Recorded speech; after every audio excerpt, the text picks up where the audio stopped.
സാമ്പത്തിക പ്രതിസന്ധിയുടെ പേരിൽ മെഡിക്കൽ കോളേജുകൾക്കുള്ള പദ്ധതി വിഹിതത്തിൽ സർക്കാർ നടത്തിയത് കടുംവെട്ട്. അടിസ്ഥാന സൗകര്യവും ചികിത്സാ സംവിധാനവും മെച്ചപ്പെടുത്തുവാൻ കഴിഞ്ഞ സാമ്പത്തിക വർഷം ബജറ്റിൽ നീക്കിവെച്ച 401.24 കോടിയിൽ നിന്ന് 146.89 കോടിയാണ് വെട്ടിക്കുറച്ചത്. ഒടുവിൽ അനുവദിച്ചത് 254.35 കോടി മാത്രം. ഇങ്ങനെ ഫണ്ട് കുത്തനെ കുറച്ചതാണ് മെഡിക്കൽ കോളേജുകൾ നേരിടുന്ന പ്രതിസന്ധിക്ക് കാരണമെന്നാണ് വിലയിരുത്തൽ. ആരോഗ്യവകുപ്പിനുള്ള ഫണ്ടിൽ നിന്ന് 62.11 കോടിയാണ് വെട്ടിക്കുറച്ചത്. നീക്കിവെച്ച 152.13 കോടി 90.02 കോടിയാക്കി ചുരുക്കി. ബ്ലഡ് ബാങ്കുകൾക്ക് വകയിരുത്തിയ 30 ലക്ഷം 15 ലക്ഷമാക്കി. ഇത് ജില്ലാ ജനറൽ ആശുപത്രികൾ മുതൽ പ്രാഥമികാരോഗ്യ കേന്ദ്രങ്ങൾ വരെയുള്ള പ്രവർത്തനത്തെ സാരമായി ബാധിച്ചു. തിരുവനന്തപുരം റീജിയണൽ ക്യാൻസർ സെന്ററിന്റെ ബജറ്റ് വിഹിതം 73 കോടിയിൽ നിന്ന് 36.5 കോടി രൂപയാക്കി. മലബാർ ക്യാൻസർ സെന്ററിന്റേത് 26 കോടിയിൽ നിന്ന് 14 കോടിയായും കൊച്ചി ക്യാൻസർ റിസർച്ച് സെന്ററിന്റേത് 14.5 കോടിയിൽ നിന്ന് 9.3 കോടിയായും വെട്ടിച്ചുരുക്കി. അതേസമയം മെഡിക്കൽ കോളേജിലെ ഉപകരണക്ഷാമത്തെക്കുറിച്ച് ഡോക്ടർ ഹാരിസ് ചിറക്കൽ ഉയർത്തിയ ആരോപണങ്ങൾ വലിയ ചർച്ചയായിരുന്നു. ആശുപത്രിയിൽ ഉപകരണങ്ങളില്ലെന്നും അവ വാങ്ങി നൽകാൻ ഉദ്യോഗസ്ഥരും മറ്റുള്ളവരുടെ ഭാഗത്തുനിന്നും നടപടി ഉണ്ടാകുന്നില്ലെന്നുമായിരുന്നു ഹാരിസ് ചിറക്കൽ പറഞ്ഞത്. ഗുരുതര പ്രശ്നങ്ങളുമായി വരുന്ന രോഗികളുടെ അടക്കം ഓപ്പറേഷൻ മാറ്റിവെക്കേണ്ടി വരികയാണെന്നും മികച്ച ചികിത്സ നൽകാൻ ഡോക്ടർമാർ തയ്യാറായിട്ട് പോലും അനങ്ങാപ്പാറ പോലെ ബ്യൂറോക്രസിയുടെ മതിൽ മുൻപിൽ ഡോക്ടർ ഹാരിസ് ചിറക്കൽ കുറ്റപ്പെടുത്തിയിരുന്നു. പലരോടും അപേക്ഷിച്ചിട്ടും യാതൊരു പരിഹാരവും ഇല്ലെന്നും ഹാരിസ് പറഞ്ഞിരുന്നു. മെഡിക്കൽ കോളേജിലെ ഉപകരണക്ഷാമത്തെക്കുറിച്ച് അന്വേഷണം പ്രഖ്യാപിച്ചതിൽ താൻ തൃപ്തനാണെന്നും യൂറോളജി വിഭാഗം മേധാവി ഡോക്ടർ ഹാരിസ് ചിറക്കൽ കൂട്ടിച്ചേർത്തു.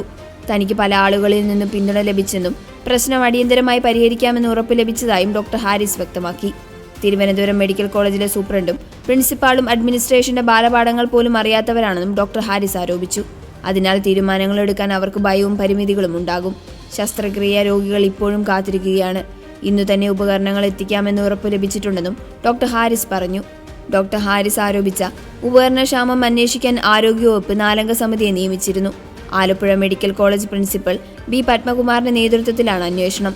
Kottayam medical college superintendent TK Jayakumar, doctor S Gomathi, doctor A Rajeevan എന്നിവരാണ് അന്വേഷണ സമിതിയിലെ മറ്റംഗങ്ങൾ. അടിയന്തരമായി റിപ്പോർട്ട് സമർപ്പിക്കാനാണ് സർക്കാരിന്റെ നിർദ്ദേശം. പിന്നാലെ ഹാരിസ് ചിറക്കൽ ഉന്നയിച്ച ആരോപണങ്ങളിൽ വിശദമായ അന്വേഷണം നടത്തുമെന്ന് ആരോഗ്യമന്ത്രി വീണ ജോർജ് അറിയിച്ചിരുന്നു. ഹാരിസിന്റെ പോസ്റ്റുമായി ബന്ധപ്പെട്ട് സമഗ്രമായ അന്വേഷണം നടത്തി റിപ്പോർട്ട് സമർപ്പിക്കാൻ നിർദ്ദേശം നൽകിയിട്ടുണ്ടെന്നും കളങ്കമറ്റ ഡോക്ടറാണ് ഹാരിസ് ചിറക്കലെന്നും വീണ ജോർജ് പറഞ്ഞിരുന്നു. കൈക്കൂലി വാങ്ങാത്ത കഠിനാധ്വാനിയായ ഡോക്ടറാണ് ഹാരിസ്. അദ്ദേഹം ഉന്നയിച്ചത് ഒരു സിസ്റ്റത്തിന്റെ പ്രശ്നമാണെന്നും മന്ത്രി മാധ്യമങ്ങളോട് വിശദീകരിച്ചിരുന്നു. എനിക്ക് അങ്ങനെ അവർക്കെതിരെ ഒരു അന്വേഷണം നടത്തണമെന്നോ അവരെ ഹർട്ട് ചെയ്യണമെന്നോ ഒന്നും എനിക്ക് താല്പര്യമില്ല. കാരണം അവരും ഈ സിസ്റ്റത്തിന്റെ ഭാഗമായിട്ടുള്ള അവരെല്ലാം അഡ്മിനിസ്ട്രേഷനിൽ വലിയ എക്സ്പീരിയൻസ് ഇല്ലാത്ത ആൾക്കാരാണ്. എന്നെപ്പോലെയുള്ള ഡോക്ടർമാരാണ് അവരും.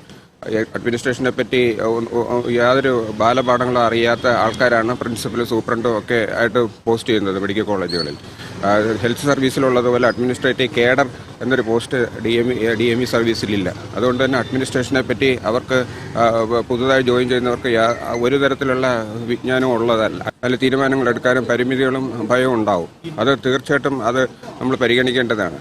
ഇനി മേലാൽ ഇത് അങ്ങനെയാണെങ്കിൽ ഇതുപോലെയുള്ള കേഡറുകളിൽ അഡ്മിനിസ്ട്രേഷൻ പരിചയമുള്ളവർക്ക് കൂടുതൽ റോള് കൊടുക്കുന്നത് നല്ലൊരു തീരുമാനമായിട്ട് എനിക്ക് തോന്നുന്നു. ആ മാറ്റിവെച്ച ശസ്ത്രക്രിയയ്ക്കുള്ള രോഗികൾ ഇപ്പോഴും വാർഡിൽ വെയിറ്റിംഗ് ആണ്. ഇനിയും ഈ ഇത് കഴിഞ്ഞ അടുത്ത ഒരു മാസം 2 മാസത്തേക്കുള്ള വെയിറ്റിംഗ് ലിസ്റ്റ് ഉണ്ട്.